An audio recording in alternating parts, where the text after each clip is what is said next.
Mga ka-express, may isang malaking balita na siguradong papatok sa lahat ng fans ng Gilas Pilipinas. Alam nating lahat kung gaano kalaki ang impact ni Kai Sotto sa basketball scene ngayon. Yung batang higante na may height na 7'3" na madalas pag-usapan dahil sa kanyang talento at potensyal. Ngayon, may eksklusibong update tayo na kailangang malaman ng bawat ka-express, lalo na yung tunay na sumusubaybay sa ating pambansang kupunan. Sa kabila ng injury na inaitala niya nitong mga nakaraang buwan, confirmed na si Kai ay sasama sa Gilas Pilipinas sa nalalapit na FIBA Asia Cup sa Jeddah, Saudi Arabia. Ka-express, may exciting update tungkol kay Kai Sotto at Gilas Pilipinas para sa nalalapit na FIBA Asia Cup sa Jeddah, Saudi Arabia. Bagamat hindi pa siya handa maglaro dahil sa kanyang ACL injury na naranasan niya early this year, confirmed na sasama si Kai sa national team para suportahan ang mga kasama niya sa August 5 hanggang 17. At ayon kay Coach Tim Cone, importante na kasama si Kai kahit hindi siya makaka-practice o makalaro para mapanatili ang chemistry ng grupo at ang moral ng team. Hindi pipilitin ng coaching staff na magmadali ang pagbabalik ni Kai sa court dahil priority nila ang maayos na pag-recover ni Kai.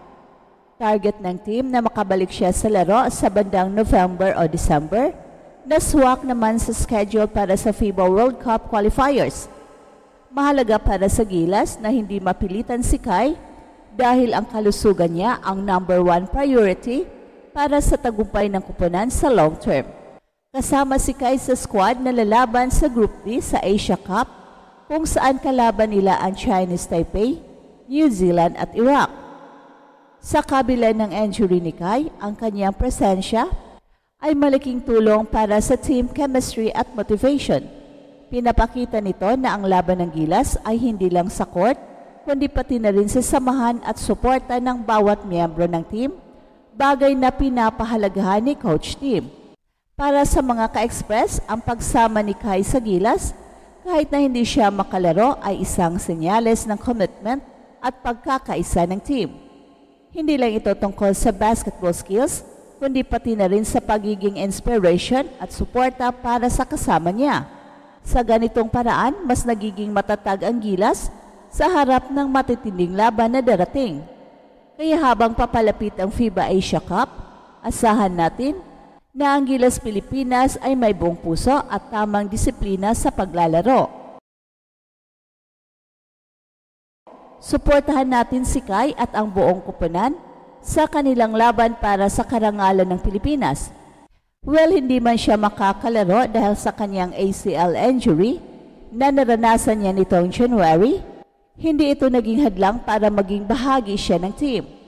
Ayon kay National Coach Tim Cone, ang plano ay sasama si Kai sa delegation ng Gilas sa Saudi Arabia sa August 5 hanggang 17. Kahit hindi siya makaka-practice o makalaro, bahagi raw nakasama siya ng team para mapanatili ang connection, chemistry at moral ng grupo. So imagine mo yan, kahit hindi makapasok sa court, andyan si Kai para magbigay ng suporta at inspirasyon sa mga kasama niya sa national team. Sabi pa ni Coach Tim, hindi nila pipilitin na magdaling bumalik sa laro si Kai. Ipinakita ng coach ang tamang pag-iingat sa kalagayan ng batang atleta. Importante daw na hindi mapilitan o ma-pressure si Kai na maglaro agad-agad. Ang goal nila ay maibalik siya ng buo at malakas sa basketball. Kaya mas mabuti raw na hintayin muna ang tamang panahon. Target na makabalik siya sa laro sa November o December, na perfect timing naman para sa unang round ng FIBA World Cup qualifiers.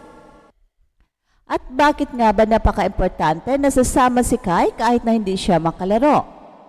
Dito talaga lumalabas ang klase ng leadership ni Coach Tim Cone.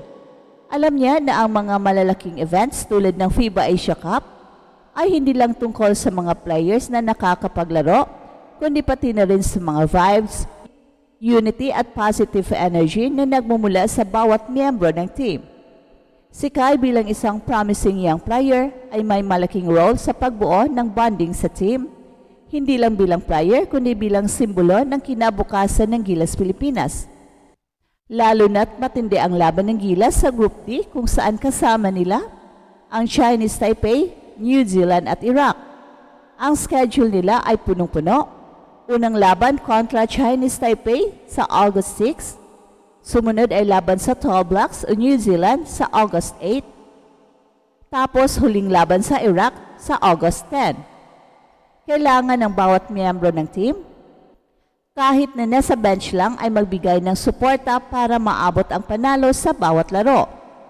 Kaya hindi lang simpleng paglalakbay ang pagsama ni Kai, ito ay malaking pahayag ng lakas at samahan ng Gilas. Well, hindi biro ang pressure na dala ng ganitong tournaments, mga laban na nasa mata ng buong basketball world, lalo na't umaasa ang bansa sa kanila para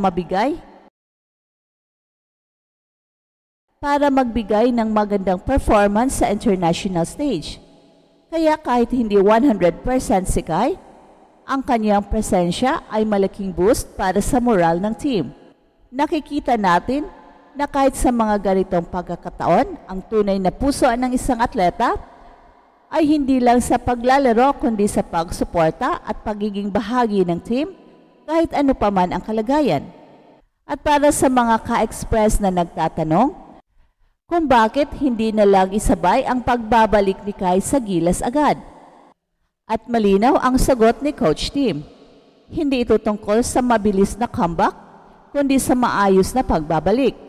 Ang kalusugan ni Kai ang priority, hindi lang siya isang player, kundi isang mahalagang asset sa hinaharap ng Philippine basketball.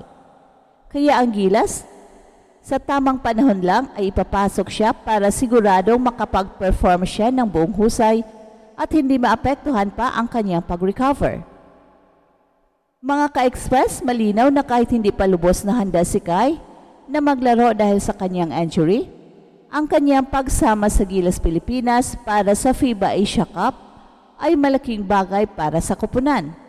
Ipinapakita nito kung gaano kahalaga ang pagkakaroon ng solidong samahan at suporta sa loob ng team. Hindi lang sa court kundi pati na rin sa mga mahalagang moments na siyang nagbibigay lakas at pag-asa sa bawat membro. Ang presensya ni Kai ay simbolo ng patuloy na pag-asa at pagsusumikap ng Gilas na handang harapin ang mga hamon kahit ano pa man ang sitwasyon.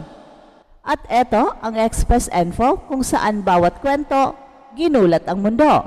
And don't forget to like and subscribe.